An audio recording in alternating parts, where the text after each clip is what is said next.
बात को मान्यता देने की स्थिति है या फिर किसी एक राष्ट्र में सत्ता किसी भी तरीके से किसी के भी पास जाए उसकी संप्रभुता और उसकी स्वतंत्रता की रक्षा करने का सवाल है। या फिर जो सोचकर यूनाइटेड नेशन का पूरा कॉन्स्टिट्यूशन लिखा गया वह क्या अफगानिस्तान के सामने अब नतमस्तक हो चला है? जाहिर है ये ऐसे सवाल हैं जिन सवालों के अक्स तले भारत कहीं अलग थलग तो नहीं पड़ गया। आज ब्रिक्स की बैठक हुई, उस बैठक की अगुवाई भारत ही कर रहा था।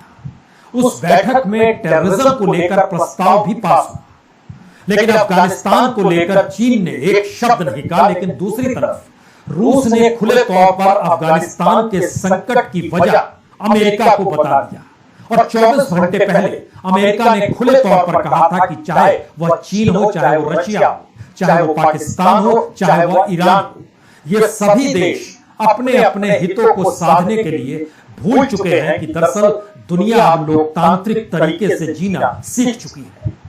सवाल ये नहीं है, सवाल ये है कि भारत इस पूरी प्रक्रिया में कहीं अलग थलग तो नहीं है, क्योंकि तालिबान के जरिए जिस सत्ता का ऐलान किया गया उस सत्ता में लगभग 7 ऐसे लोग हैं, ऐसे मंत्री हैं जो कि अमेरिका के 9/11 के बाद से उनके आतंकवाद की फहरिस्त में है। 3 लोग ऐसे हैं जो संयुक्त राष्ट्र की टेररिज्म की लिस्ट में हैं और अंतरराष्ट्रीय तौर पर जब जब जिक्र लश्कर तौयबा का, अलकायदा का, इस्लामिक स्टेट का हुआ, इन तीनों संगठनों के मद्देनजर और खास तौर पर हक्कानी ग्रुप का जो हुआ, इसके मद्देनजर दुनिया की जो राय रही उसको अभी तक अमेरिका ही हाँकता रहा 9/11 के बाद। लेकिन क्या पहली बार वह परिस्थिति बदल रही है? ये सारे सवाल अफगानिस्तान के मद्देनजर तत्काल में जन्म ले रहे हैं, लेकिन आने वाले वक्त में यह किस दिशा में जाएंगे कोई नहीं जानता है। भारत के लिए मुश्किल सबब यह है कि आज ब्रिक्स की बैठक थी और एक हफ्ते के बाद SCO यानी शंघाई कोऑपरेशन ऑर्गेनाइजेशन की बैठक है। उस बैठक के भीतर में चीन भी रहेगा, रूस भी रहेगा, पाकिस्तान भी रहेगा और भारत भी रहेगा। इसके अलावे उस 17 सितंबर को होने वाली बैठक में 4 और देश हैं जो अस्थायी सदस्य हैं। उसमें ताजिकिस्तान है, उसमें उज्बेकिस्तान है, उसमें कजाकिस्तान है, उसमें किर्गिस्तान है। ये सारी परिस्थितियां बतलाती है कि चाहे ब्रिक्स की बैठक, चाहे अब SCO की बैठक यानी शंघाई कोऑपरेशन कोऑर्डिनेशन की बैठक, इन बैठकों में अफगानिस्तान का मुद्दा उभर ही रहा है। और जिस स्ट्रेटजी के साथ चीन समूचे अफगानिस्तान के विकास अपने हाथ में लेना चाहता है, यहां पर विकास शब्द इसलिए क्योंकि वह उस इंफ्रास्ट्रक्चर को खड़ा करना चाहता है। दुनिया ने जिस इंफ्रास्ट्रक्चर को डेवलपमेंट मान लिया, यानी एजुकेशन, हेल्थ नहीं, बल्कि बड़े बड़े पुल, खादान, मुनाफा, मार्केट, यही है इस देश और दुनिया के लिए मौजूदा वक्त में डेवलपमेंट का हिस्सा। और पूरे तरीके से अफगानिस्तान की सत्ता ने जिस तरीके से चीन को मान्यता दी और चीन ने अब खुले तौर पर इस बात का ऐलान कर दिया है कि वह तकरीबन $3.96 करोड़ यानी रुपए में कन्वर्ट कीजिएगा तो लगभग 290-95 करोड़ रुपए बढ़ेंगे। इस लिहाज से वह उनको अनाज भेजेगा, वैक्सीन भेजेगा, दवाई भेजेगा, सर्दियां आ रही हैं तो उसके लिए भी सामान भेजेगा।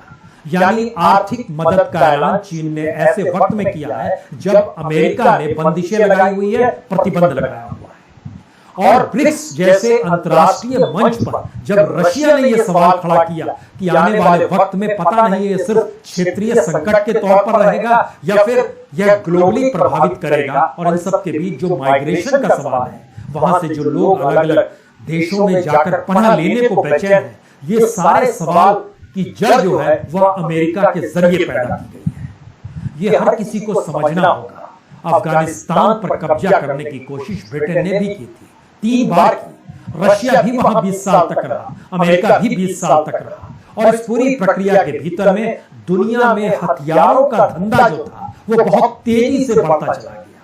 और हथियारों को सबसे ज्यादा एक्सपोर्ट करने की स्थिति में जो देश आते हैं वही देश अफगानिस्तान में खास रुचि भी दिखा रहे हैं। तो क्या एक तरह का ये बिजनेस वार की शुरुआत, तो ये पूरा एक्सपोर्ट इंपोर्ट रुक चुका है। जिस वन बेल्ट वन रोड की बात चीन कर रहा है, चीन जानता है कि इसके जरिए आने वाले वक्त में ईरान उस पर निर्भर को कैसे आगे बढ़ाएगी। उसमें भारत के ऐसे ने मुलाकात की, भारत के विदेश मंत्री ने भी मुलाकात की और बहुत साफ तौर पर कहा कि अफगानिस्तान में जो परिस्थितियां पनप रही है उस पर आपको कहना चाहिए, क्योंकि यह सवाल बड़ा मुश्किल होता चला जाएगा कि एक ऐसी जमीन जो उस टेररिज्म को कहीं ना कहीं अपने यहां पनाह दे रही है, तो उसके प्रभाव में हर कोई आएगा। रशिया ने कहा हम साथ खड़े हैं, लेकिन सवाल यह है जब संयुक्त राष्ट्र के भीतर सुरक्षा परिषद की अगुवाई अगस्त के महीने में भारत कर रहा था, उस वक्त रूस और चीन ने उस एक बायकॉट भी किया था उस बैठक का, जिस बैठक में तालिबान को लेकर सवाल थे। सवाल है कि उस बैठक में पाकिस्तान को इनवाइट नहीं किया गया, लेकिन रशिया ने भी बायकॉट किया था। तो क्या रशिया भी अपनी स्ट्रेटजी को समझ रहा है और इस बात की दिशा में वह जाना चाहता है कि अगर अंतर्राष्ट्रीय तौर पर बिजनेस के क्षेत्र में अब चीन को कोई दरकिनार नहीं कर सकता है, तो फिर रशिया अपनी महत्ता को कैसे बताए जिससे कि वह चेक एंड बैलेंस की स्थिति में भारत जैसे देश के लिए आकर खड़ा हो जाए और भारत अमेरिका पर लगातार ये दबाव अब बनाए कि आप हमें बीच अधर में छोड़कर नहीं जा सकते। ये सारे सवाल हैं, लेकिन इन सवालों के साथ साथ कुछ सवाल जब सरकार बनाते वक्त अफगानिस्तान में रूस, तुर्की, ईरान और पाकिस्तान और कतर, इन 5 देशों के प्रतिनिधि मौजूद थे। जब रशिया ने अफगानिस्तान की सेनाओं को हटाने की, अमेरिकी सेनाओं को हटाने की जिम्मेदारी अफगानिस्तान के भीतर से यह कहकर छोड़ दी कि आपने संकट पैदा किया है और वो क्षेत्रीय बैलेंस बनाने का जिक्र कर रहा है, तो क्या उसकी नजर में वाकई भारत है या फिर वो एक संदेश दे रहा है अमेरिका? और इस संदेश के मात्र 3 बातों को और समझना होगा कि अंतर्राष्ट्रीय मंच में 3-4 संगठन ही बचे हैं, चाहे वो G7 हो। G7 के तमाम देश जो विकसित देश है वो अफगानिस्तान से बहुत दूर है। G20 की भूमिका क्या होगी, G7 की भूमिका क्या होगी? ब्रिक्स अपनी भूमिका बता चुका है, जिसमें सीधे तौर पर टेररिज्म के खिलाफ प्रस्ताव तो पारित हुआ, लेकिन सब ने अपनी अपनी मंशा चुप रहकर या कुछ बोलकर व्यक्त कर दी कि वह अमेरिका के साथ खड़े नहीं है। वह अफगानिस्तान को मान्यता दे या नहीं दे वो आने वाले वक्त में पता चलेगा, लेकिन यह भी समझना होगा दूतावास किसी का चल रहा है अफगानिस्तान में बिल्कुल सामान्य तरीके से, तो वह चीन और रशिया ही है। पाकिस्तान का जिक्र करने की जरूरत नहीं, क्योंकि पाकिस्तान की एक बड़ी भूमिका सामरिक तौर पर अफगानिस्तान और तालिबान के साथ इस दौर में खुलकर नजर आई है, जो भी पंजशीर में हुआ और दुनिया भर में इसकी चर्चा भी हो रही है। भारत के सामने 3 बड़ी मुश्किल है। भारत क्या, जब कोल्ड वॉर दुनिया में शुरू हुआ था तो भारत ने गुट निरपेक्ष आंदोलन की शुरुआत की थी। ना भारत रशिया के साथ खड़ा था, ना भारत अमेरिका के साथ खड़ा था। मौजूदा वक्त में क्या भारत चीन का विरोध करते हुए रशिया के साथ खड़ा होगा, क्योंकि रशिया उसकी इस इलाके की जरूरत है और अंतर्राष्ट्रीय तौर पर अमेरिका की जरूरत है। लेकिन इस दौर में गुट निरपेक्ष आंदोलन में पहली बार भारत के प्रधानमंत्री अगर नहीं गए तो वो 2015 का साल था, यानी मोदी काल था, क्योंकि खुले तौर पर स्ट्रेटेजिकली भारत ने मान लिया था कि अब वह अमेरिका के उन देशों के कतार में आकर खड़ा है जैसे नाटो देश है, यानी भारत सहयोग के तौर पर, साझेदार के तौर पर और शायद अंतर्राष्ट्रीय कूटनीति और विदेश नीति के मद्देनजर अमेरिका के साथ आकर खड़ा हो गया। अफगानिस्तान को लेकर जाहिर है अगर रशिया खुले तौर पर अमेरिका का विरोध कर रहा है, अमेरिका खुले तौर पर यह इनकी स्ट्रेटजी बता रहा है, भारत कहां खड़ा होगा जब गुट निरपेक्ष भी नहीं है। इस पूरे इलाके की अगुवाई करने वाले जो सार्क देश थे उसमें चीन बहुत बार चाहता रहा कि वह उसमें शामिल हो जाए, लेकिन भारत ने कभी उसे शामिल होने नहीं दिया। पाकिस्तान ने कई बार प्रस्ताव, लेकिन इस दौर में फिर देखिएगा तो जो टेररिज्म के हमले भारत में हुए उसके बाद जो सार्क की स्थिति बनी और भारत ने उसको बायकॉट किया और ये तमाम चीजों के बाद सार्क भी शिथिल पड़ चुका है। यानी दुनिया के मानचित्र पर जो बड़े मंच बचे उसमें एक ब्रिक्स है और दूसरा इस इलाके को लेकर SCO है, यानी शंघाई कोऑपरेशन कोऑर्डिनेशन। इन दोनों जगहों की बैठक में क्या भारत अलग थलग है, तो भारत की अब रणनीति क्या होगी?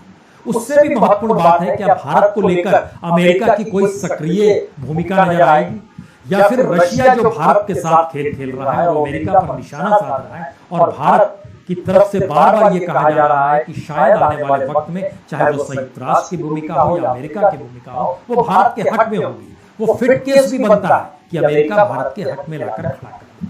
लेकिन आखिरी सवाल फिर वही पड़ा जाता है, जिस 9/11 के बाद दुनिया से टेररिज्म खत्म करने का ऐलान करते हुए अमेरिका अफगानिस्तान तक पहुंचा, उस अफगानिस्तान में आज के वक्त में जो सत्ता संभाले हुए लोग हैं वह 9/11 की उपज है या उस वक्त 9/11 करने वालों के साथ खड़े हुए लोग हैं।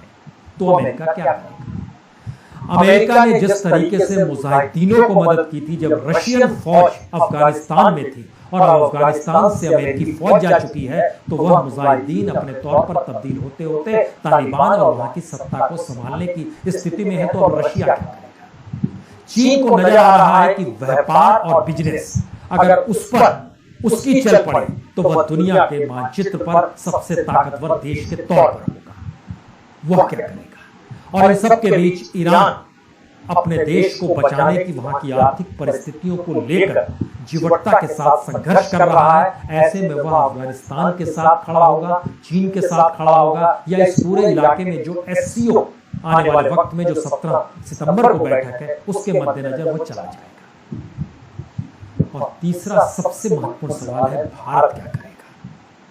भारत की रणनीति, भारत की कूटनीति, भारत की विदेश नीति, भारत की व्यापार नीति और भारत की आर्थिक सामाजिक परिस्थितियों के मद्देनजर जितना प्रभाव अफगानिस्तान का भारत पर पड़ रहा है वह शायद भारत के लिए इसीलिए अब एक ऐसे स्टेट्समैन और डिप्लोमेसी की जरूरत भारत को हो गई है जहां पर वो अंतर्राष्ट्रीय तौर पर भारत की छवि शायद सबसे मजबूत स्वावलंबन के साथ और अंतर्राष्ट्रीय कूटनीति को अपनी ताकत से प्रभावित करने वाली दिशा में ले जा सके। अन्यथा उसे बीच बचाव करने की परिस्थिति में कभी अमेरिका लाकर खड़ा करेगा, कभी रशिया भारत को सहलाते हुए अमेरिका के खिलाफ खड़ा होगा। और चीन की भूमिका क्या है, ये कोई छुपी हुई बात नहीं है। और जो बार बार सवाल उभर कर आता है वो कश्मीर का बॉर्डर हो, उत्तराखंड का बॉर्डर हो, लद्दाख का बॉर्डर हो, इन जगहों पर जो पैनी नजर विस्तारवादी नीति चीन की रही है, टेररिज्म के जरिए पाकिस्तान की रही है, या उनकी अपनी अंदरूनी राजनीति में कश्मीर को जितना महत्व दिया जाता है, क्या वो चूकेगा इससे या एक नई मुश्किल खड़ा करेगा? ये सारे सवाल हैं। अगली बैठक का इंतजार करना होगा जो SCO की बैठक होगी, यानी शंघाई कोऑर्डिनेशन की जो बैठक होने वाली है उसका इंतजार करना होगा। बहुत बहुत शुक्रिया।